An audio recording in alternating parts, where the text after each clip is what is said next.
Great. Let's continue to worship. Let's pray. Heavenly Father, thank you that you are good and that you never let us down. Thank you, the God, that we have the honor to be before you right now and worship you. I thank you that you hear our prayers. Heavenly Father, I pray that the words spoken are from you and that are received like they're from you. In Jesus' name, amen. Amen. Come on, get right into it. That's me. If you don't know, now you know. And we're going to watch a video, I think. No, give me a second. My notes are not in front of me right now. And I don't want to lie to you. Yeah, next slide. Beautiful slide.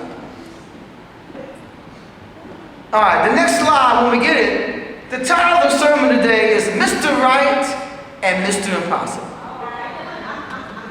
Mr. Right and Mr. Impossible. Now, what does that mean? I'm glad you asked. We're going to watch a short video and we'll talk about it. Amen? Comedian Michael Jr. here. People ask me sometimes, how do you come up with comedy? The way I come up with it is I just pay attention to people. I just look at what's going on around me, and then I kind of let people know how I'm seeing it. A little while ago, I posted a video. It started like this.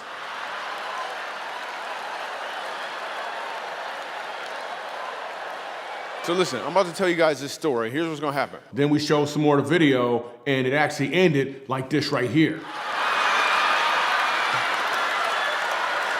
Yeah, to be continued. You ever see Good Times when JJ got shot? Me neither, I'm not that old. So what I thought I would do now, I feel like I should probably show you guys, because it's been long enough, like the whole video. So I gotta tell you about Scott. So listen, I'm about to tell you guys this story. Here's what's gonna happen. About halfway through, about 53% of this audience is gonna laugh really, really hard. Then I'm gonna have to fill in the other 60%, right?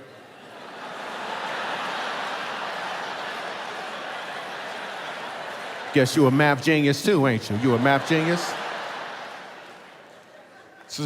So halfway through, y'all gonna laugh really hard, then I'm gonna fill everybody else in, then we're gonna finish the story, right? So Scott is my boy. We've known each other since like the 3rd grade, white dude, like he's one of my best, like I love that dude, right? Only problem with Scott is he does practical jokes. I don't do practical jokes. I just wanna talk. I wanna be doing all that work. But this opportunity fell into my presence. I had to take advantage of it. So Scott kind of confided in me that he was attracted to this black woman, right? And I was like, oh, so you have mixed feelings. Okay, that's what I said. That was funny. Anyway. So he said, he told me that he liked this black woman. I mean, I know the girl too. She pretty, she got long hair. I know her, she pretty, right? Tina, right? And he said, hey man, I don't know how to tell when a black woman is attracted to me. And I'm thinking, it's the same as any other woman. But I can't say that, because it's an opportunity.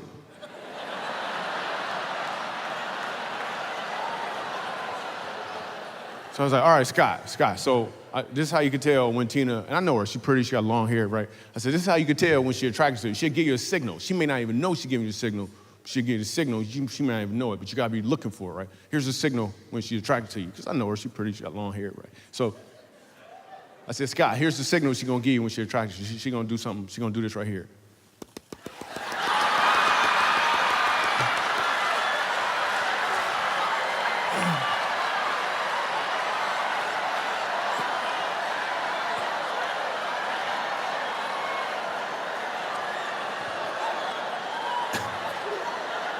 It's about 53%, right? That's about 53%?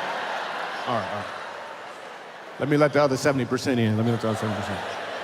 All right, so here's what's going on. Tina has a hair weave, okay?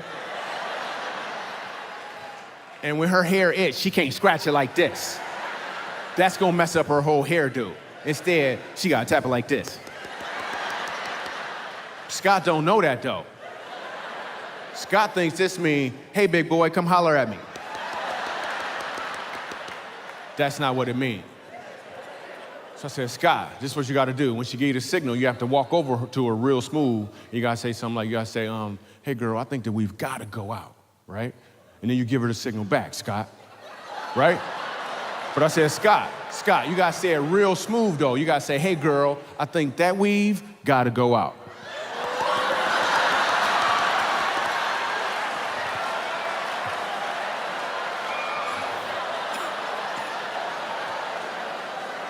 I just want to be there when it happened. I just want somebody to record it or something. You know, sometimes we can feel like Jesus is playing a practical joke. Right? Sometimes we can look at the Bible, look at what God's asking us to do and say, man, you can't be serious. And we feel like if I follow through on this, it's going to blow up my face. But we got to know two things about God, about Christ, about our Lord and Savior. He's Mr. Right and Mr. Impossible. That he's two things that seem impossible to go together, but taste great together. Right? He's all the same. Now, what do you mean he's Mr. Right? Let's go on to that, Mr. Right. We're going to read a little bit, a slide in Luke chapter 8, verse 40. And it says, now when Jairus returned, the crowd welcomed him. I'm sorry, when Jesus returned, the crowd welcomed him, for they were all expecting him. Then a man named Jairus, a synagogue leader, came and fell at Jesus' feet, pleading with him to come to his house because his only daughter, a girl about 12, was dying. While Jesus was still speaking, someone came from the house of Jairus, the synagogue leader. Your daughter is dead, he said. Don't bother the teacher anymore. Hearing this, Jesus said to Jairus, don't be afraid. Just believe, and she will be healed. Okay, God is Mr. Right. Jesus is Mr. Right. What's that mean? He's omniscient. He's all-knowing. He knows everything. If you know everything, you can't be wrong about anything. Right. So that means he's always right. Everything he says is right, and is true, and is best. Everything. Right? So when he comes up to you and says that your dead daughter is going to be okay, he's right. Can't be wrong. He's Mr. Right. Mr. Right can't be wrong. We are, now you may not be faced with the situation Jairus was faced with. But if you're trying to read the Bible, obey the Bible, follow through in the Bible, you're faced every day with things that the Word of God says that seem, this can't be right. Man, this person treated me bad. I'm going to forgive that person again? It doesn't feel right. Man, I don't feel like pushing through. I feel discouraged. I feel down. I feel like giving up. I feel unappreciated. I feel all my service I have to give my heart again. This doesn't feel right. What's to serve some more? Doesn't feel right. Love some more? Give some more? Doesn't feel right. But he's Mr. Right. And we've got to decide whether we believe him or not.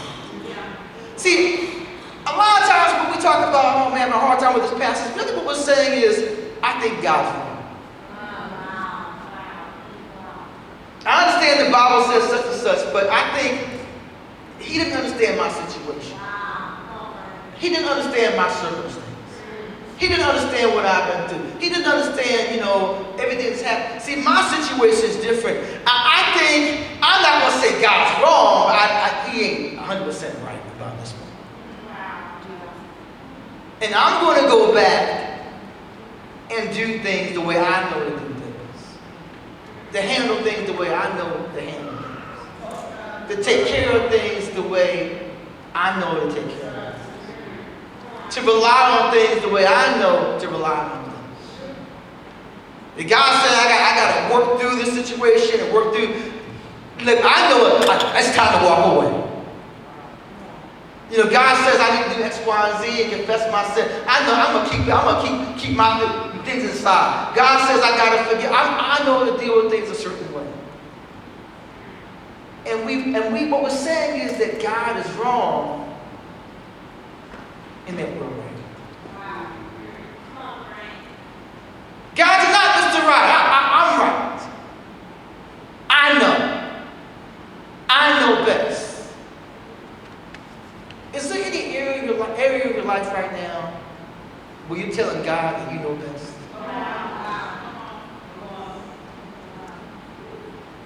Any situation you're going through where you know what the Bible said, in fact, you don't want to read the Bible about it. You don't want to pray about it because you know what you're supposed to do, but you're like, but that I'm going to do what I know is best. God's either Mr. Right or he's not. And if he's not, then why are we here? And if he is, what are you doing? God is Mr. Right. And he's Mr. Impossible. We'll keep on reading. Luke 8, 51. It says, when he arrived at the house of Jairus, he did not let anyone go in with him except Peter, John, and James, and the child's father and mother. Meanwhile, all the people were wailing and mourning for her. Stop wailing, Jesus said. She is not dead, but asleep. Mr. Right, he says she's asleep, not dead. And the people heard this and said, amen, we believe you, right? No, 53. They laughed at him. Man, they laughed at Jesus. They laughed at Jesus. In his face. Knowing that she was dead. But he took her by the hand and said, my child, get up. Her spirit returned, and at once she stood up. Then Jesus told them to give her something to eat. Her parents were astonished, but he ordered them not to tell anyone what had happened. I don't know how you're not going to tell them in that situation. I mean, you missed it right, but like, she's alive, so that's what he told them. He says, you know what, I missed it right? Let you know I'm secret, because y'all laughing at me, right? But you know why I missed it right? You know why I'm always right? Because I missed the impossible. I go outside and it's sunny. You know what I say? It's raining. You know why I'm right? Because I make it rain. I go outside, man, and there's no food. It's like, two loaves of fish and a few bread or whatever it was, man. And I say, there's plenty of food. And they're like, I'm counting, there ain't plenty of food. He says, I'm Mr. Right. You know why I'm Mr. Right? Because I'm Mr. Impossible.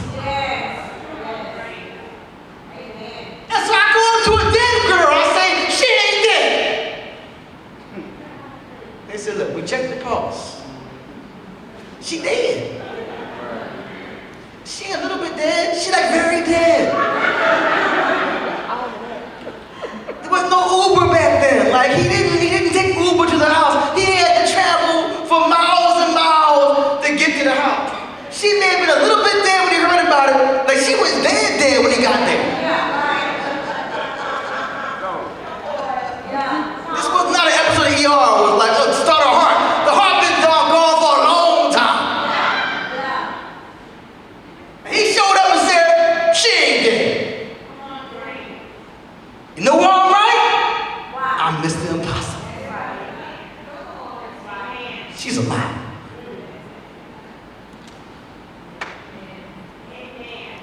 See, we don't believe that God is right. Because we don't believe that he can do the impossible. And so we measure his rightness based on what we think he can do in our situation. Well, I really have this problem with this addiction, man. I can't let it go, and it's not who am I hurting? I don't want to be alone anymore. I don't see how doing things God's way is going to bless my life. I don't see, I'm looking around, I don't see a husband around here. I don't see how this is going to work. Where's the disciple going to come from? I don't see a disciple to marry. I got to handle things my way because God's way is not working. If he can raise a dead girl to life, what can he do for you? Let's see what can Brown do for you. What can God do for you? But do you believe he's Mr. Impossible? Guys, we've got to start getting on our knees and praying. Look, don't compromise, pray. Don't compromise, pray louder. Don't compromise, pray with somebody else. Pray in a circle. Pray in the morning and the afternoon. Pray, not the little prayers, we do a little singing.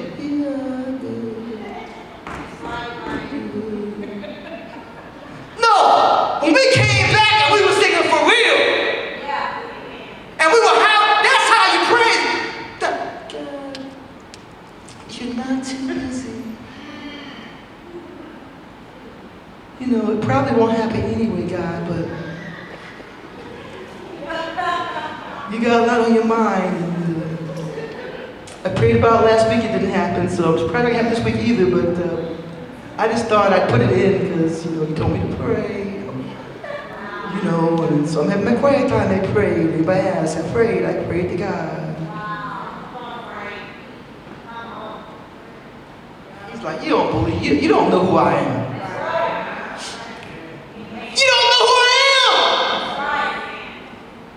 I'm Mr. Right and I'm Mr. Impossible. Put some respect on my name. We don't have time to go there, man. I had this whole beautiful sermon plan, but we got to fast forward the sermon a little bit. Because what I skipped over in the middle section of the passage was, see, Jesus was going to go to Jairus' house to heal the girl, but the crowd pressed in, he couldn't even move. And what happened, a woman who'd been bleeding for many years touched the hem of his garment and she got healed. And when she touched his garment, power went out from Jesus, and he felt the power of God and said, who touched me? And so she denied, I ain't touched him. She was afraid. Oh man, I should have touched him. He said, no, I know you touched me. And he blessed her and went on her way. Listen, she was healed because she didn't know nothing, but she knew, look, if I can just touch Mr. Impossible, if I can just hold on to the garments of Mr. Impossible, I will be healed. When's the last time you touched Jesus?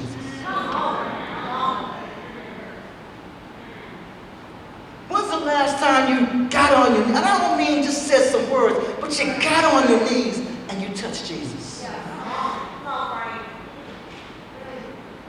When's the last time you just said, man, this has been plaguing me, tormenting me. I don't have the power to change it, but you say you deliver me from it, and I know you're right because you're Mr. Impossible. I just want to touch your garment. Man, my mama needs to be saved. My friend at work needs to be saved, and I've been trying. God, I just want to touch the hem of your garment. God, my marriage isn't going right. I keep trying to do it my way, and I keep trying, I'm busting my head up against the wall. God, I just want to touch the hem of your garment, because not if you're too busy to get around to it, I will be healed. I will be healed. I will be healed. He'll give sight to the blind. He'll make the leprosy go away. He'll free the captives. He'll bind the demons plaguing your life. And make the dark powers around us submit. And he will raise the dead, and we will just touch. Touch. Touch the garment of Mr. Impossible.